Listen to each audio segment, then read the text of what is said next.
Have you ever lived in a house that was too quiet? The kind of quiet where no one argues, because no one dares to speak up. This is the story of Emma, a woman who grew up in silence, married into silence, and finally learned to break it. It's a story about hidden control, inherited pain, and the long road to freedom. Emma always believed her childhood home was peaceful. From the outside, it looked perfect. A neat suburban house with trimmed lawns, white curtains fluttering in the windows, and a family that never shouted. Her father, Judge Harold Bennett, was a respected man in town. Tall, silver-haired, with a voice that never rose above a measured tone.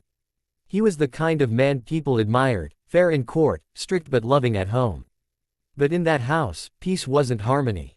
It was obedience. Every morning, her father would lay out Emma's clothes on the bed. "This blouse suits you better, dear. It's for your own good."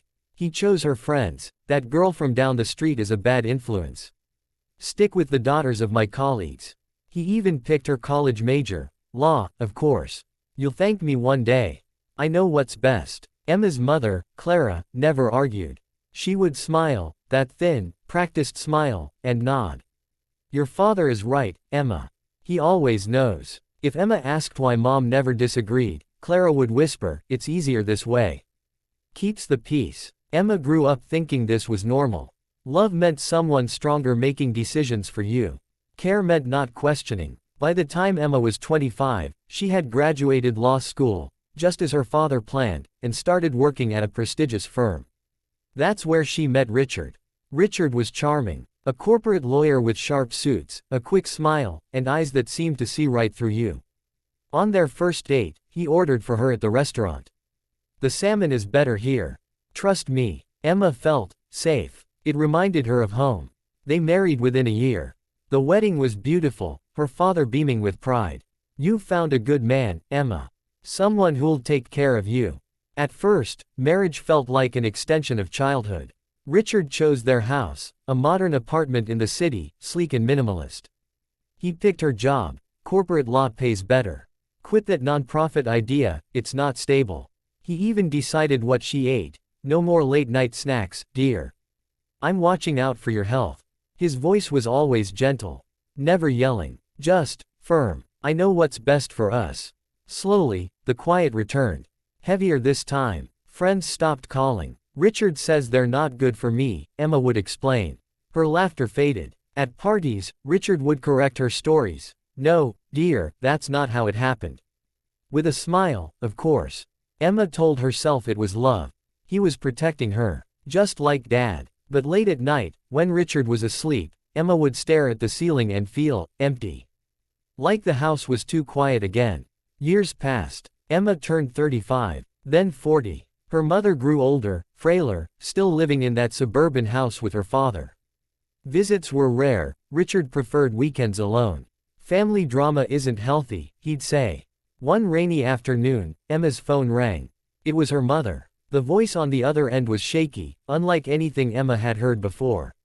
"Emma, I'm leaving your father." Emma froze. "What? Mom, what are you talking about?" A long pause. Then, a whisper, "I've been packing in secret for months. I found an apartment. I should have done this decades ago." Emma's heart pounded. "But, why now?" "Because I can't breathe anymore, honey. Your father, he never hit me. Never yelled. But he controlled every breath I took. What I wore, what I said, who I saw. I smiled through it all.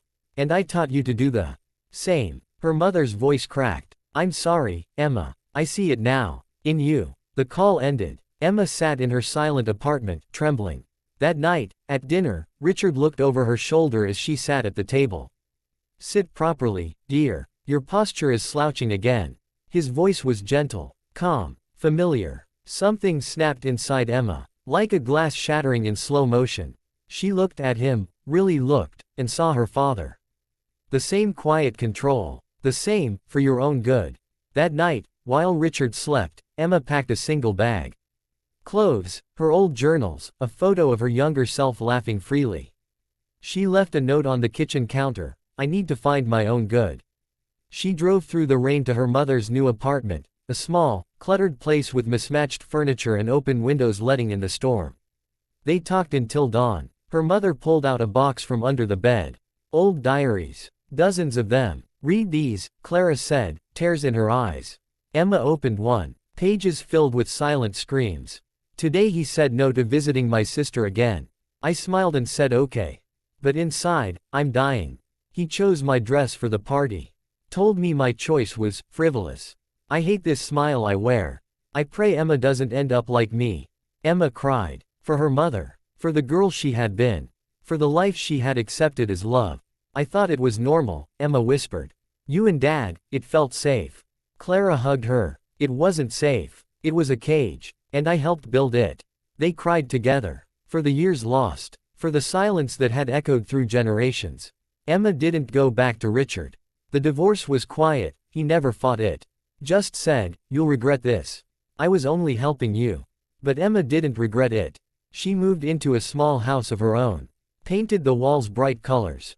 Invited old friends over. Laughed loudly, without permission. At first, freedom felt terrifying. Who was she without someone deciding for her? She started therapy. Journaled every day. Learned to make her own choices, what to eat, what to wear, where to go.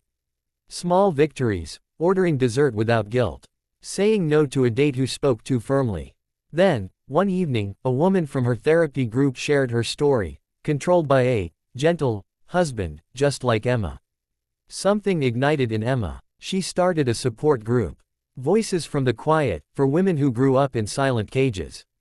Women whose abuse wasn't bruises, but control disguised as care.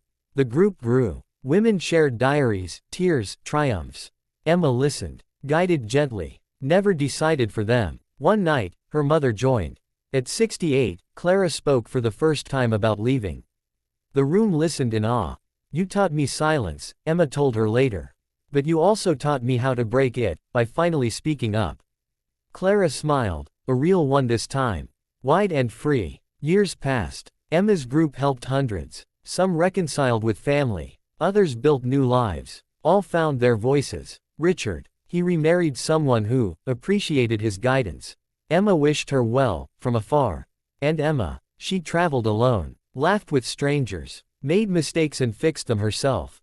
She finally understood. True peace isn't the absence of conflict. It's the presence of choice. Silence can be the loudest cage. And breaking it, that's the first breath of real freedom. If you're in a quiet house that feels too heavy, know you're not alone.